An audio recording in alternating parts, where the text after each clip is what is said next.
Let me tell you what happened 3 years ago when someone on the internet made a statement so controversial, so apparently offensive to so many people, that it generated 58,000 comments, multiple death threats, and weeks of viral debate that took over everyone's timeline simultaneously. That statement was, "I think Taylor Swift is Michael Jackson level famous." That's it. That was the crime. And the response was so unhinged, so disproportionate, so aggressively personal that it almost proved the point before a single argument had been made. Because here is the thing about Michael Jackson fans and the Michael Jackson legacy: the passion is real, and it is enormous, and it is completely understandable, but passion is not an argument. And in 2026, after everything Taylor Swift has done and built and sustained and broken and rebuilt, the argument that she has not reached Michael Jackson's level of fame is not just wrong, it is a cope. And I say that with full respect for Michael Jackson, who is genuinely one of the greatest artists to ever live. This is a compliment to both of them. If you cannot receive it that way, that is a you problem. Let's get into it. First, the numbers, because everyone wants to lead with the numbers, and the numbers are actually interesting. Michael Jackson sold approximately 400 million albums across his entire career. Thriller is still highest selling album of all time at 70 million units. Those are staggering, historic, essentially unrepeatable figures in the traditional album sales sense. Taylor Swift has sold approximately 250 million. Michael has on pure album sales. Acknowledged. Noted. Moving on. Except,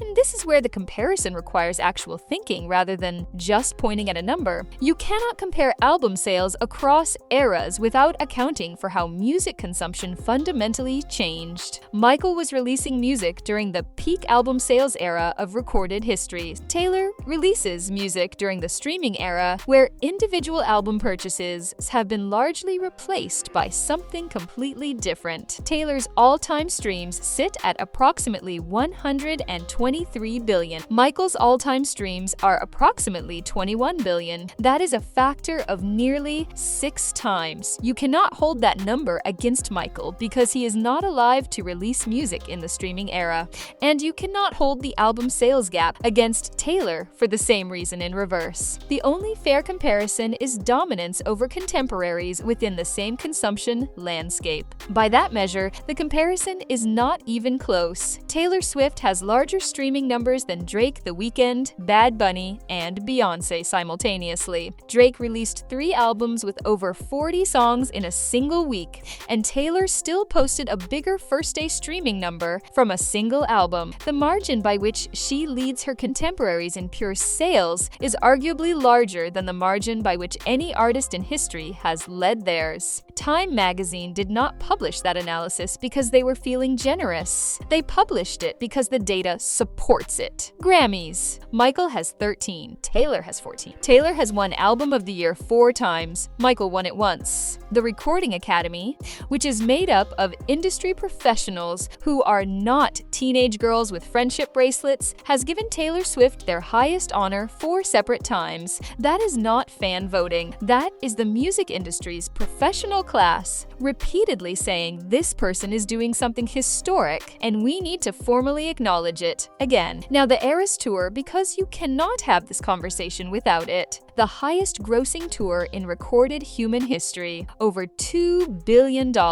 When tickets went on sale, Ticketmaster collapsed under the demand and was subsequently brought before the United States Senate to be investigated, which resulted in actual legislative changes to how live music is sold in America. A concert tour changed federal policy. Let that sit. Fans showed up in groups of 20 to 50,000 people outside venues, not inside, outside, just to stand near the building and listen through the walls. The images of fans gathered on the hills outside Munich Stadium will be in music history books. The Eras Tour generated economic impact equivalent to the GDP of approximately 50 countries combined. Mayors declared holidays. Streets were renamed. The Christ the Redeemer statue in Brazil was projected with her merchandise. Global leaders from Brazil to Thailand to Canada to Iceland publicly requested requested tour stops because the economic impact of her presence was measurable at a national level. The President of Brazil, the Prime Minister of Canada, heads of state were asking a pop star for a favor because her fans represent that much economic activity. Michael Jackson's highest grossing tour, adjusted for inflation, reached approximately $400 million.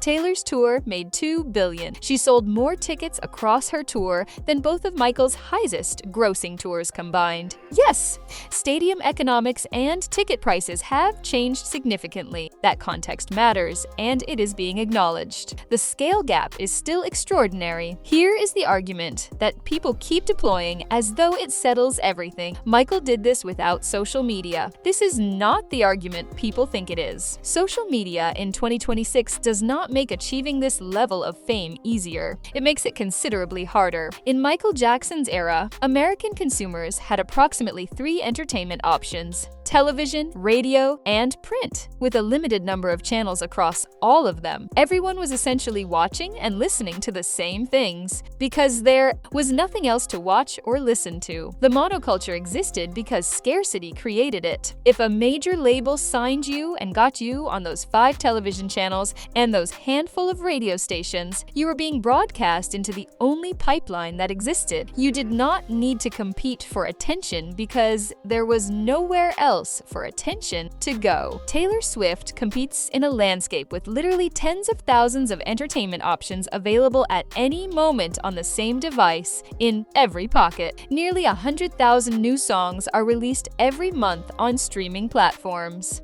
Every second, someone could be watching Taylor Swift. They could also be watching anything else humanity has ever created. The fact that she has achieved and sustained this level of attention in that environment is not easier than what Michael achieved. It is arguably harder. The social media argument proves the opposite of what people intend it to prove. The fainting argument. People faint in front of Michael. Yes. People also faint at Eras tour concerts at a rate significant enough that doctors coined a specific term for a related phenomenon, Taylor amnesia, where fans experienced such extreme emotional overwhelm during the show that they could not recall specific moments immediately afterward. The fainting threshold is not the measure of historical fame anyone should be anchoring their argument to. The Bulls game argument. Michael's presence at a Lakers game caused such chaos the game had to be stopped, and he had to be escorted out, acknowledged. Also, Taylor Swift closed a street last month by going to dinner. A private wedding she attended was nearly shut down when one photograph leaked her location. Her presence at a private event caused the same level of public disruption that Michael's presence at a public sporting event caused. The parallel is exact. Here is what Michael will always have on Taylor, said plainly and without qualification. He broke the race barrier in an era when that barrier was actively enforced. His music videos were initially refused by MTV because of racism. Radio stations initially refused to play him because of racism. He pushed through that with music so undeniable that the institution holding the barrier eventually had no choice but to lower it because not playing him was costing them more than playing him. That is a cultural and historical achievement that exists entirely independently of album sales and tour revenues and Grammy counts. It is real and it matters, and Taylor Swift does not have an equivalent. What Taylor has that creates its own version of that conversation is that she has achieved everything she has achieved as a woman in an industry with a long and documented history of not treating women the way it treats men. The dismissiveness, the condescension, the constant suggestion that her success is somehow less legitimate because of who her fan base is.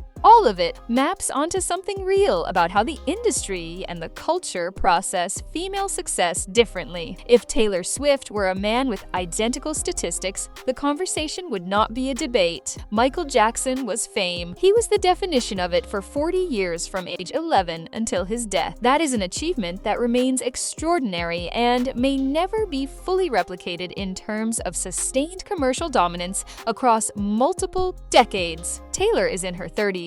She has been commercially dominant for 20 years already. The second half of that comparison has not been written yet. What can be said right now in 2026 is this: Taylor Swift is the main character of the world. Time magazine said it. The data supports it. The economic impact documents it. The cultural omnipresence confirms it. She is the Michael Jackson of this era. That is not a diminishment of Michael. It is the highest compliment available. And if you have a valid argument against it that was not already addressed in this video, the $1 million is waiting. Drop your take in the comments. Are you convinced, still coping, or somewhere in the complicated middle? Like the video if this breakdown finally settled something for you, and subscribe so you are here for whatever cultural argument needs addressing next. Class dismissed.